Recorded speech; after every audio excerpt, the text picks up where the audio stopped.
প্রথমেই চলে আসুন studio.youtube.com-এ।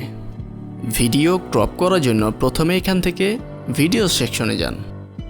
তারপর যে ভিডিওটা ক্রপ করতে চাচ্ছেন সেই ভিডিওটা এখান থেকে সার্চ দিয়ে বের করুন। এবার লিস্ট থেকে ভিডিওটাতে ক্লিক করুন। তারপর বাদিক থেকে এডিটর চুজ করুন। এবার ভিডিও ক্রপ করার জন্য এখান থেকে ট্রিমে প্রেস করুন।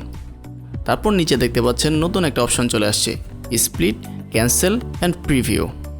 আপনি যদি আপনার টাইমলাইন থেকে প্রথম অংশটুকু ক্রপ করে দিতে চান তাহলে ইন্ডিকেটরটাকে ধরে আপনি যেখান থেকে শুরু করতে চাচ্ছেন সেখানে বসিয়ে দিন। আপনি ফ্রেমিংটা আরও নিখুঁতভাবে করার জন্য এখান থেকে জুম করে নিতে পারেন। তারপর যেখান থেকে আপনার ভিডিওটা শুরু হবে ঠিক ওই ফ্রেমটায় আপনার ইন্ডিকেটরটাকে সেট করুন। এখান থেকে প্লেব্যাক করলে দেখতে পাবেন আপনার যে আগের অংশটুকু ছিল ডিসিলেক্টেড অংশটুকু কিন্তু এখান থেকে প্লেব্যাক হচ্ছে না, তার মানে ওটুকু কিন্তু বাদ হয়ে গিয়েছে।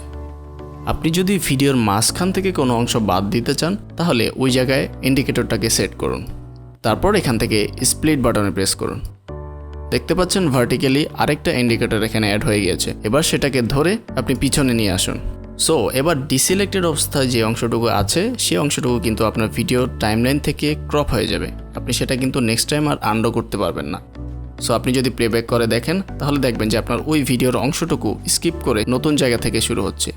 আপনি যদি আপনার এডিটটা আনডো করতে চান তাহলে এখান থেকে আনডো স্প্লিটে প্রেস করুন, অথবা আপনি উপরে যে আনডো এবং রিডো বাটন দেখতে পাচ্ছেন এখান থেকেও আপনি এডিটটা আনডো করতে পারেন। ফাইনালি ক্রপ হয়ে গেলে এখান থেকে প্রিভিউ বাটনে প্রেস করুন। এডিট শেষে আপনি যদি সেভ বাটনে প্রেস করেন তাহলে আপনার ভিডিওটা সেভ হয়ে যাবে, আর যদি আপনি সেভ অ্যাজ নিউতে প্রেস করেন তাহলে আপনার এডিটেড ভিডিওটা নতুন একটা ভিডিও হিসাবে সেখানে সেভ হবে। আপনি যদি একসাথে অনেকগুলো ভিডিও এডিট করে সেভ করতে চান তাহলে এরকম একটা ওয়ার্নিং আসবে, তখন আপনাকে কিছু সময় ওয়েট করে তারপরে আবার সেভ করতে হবে।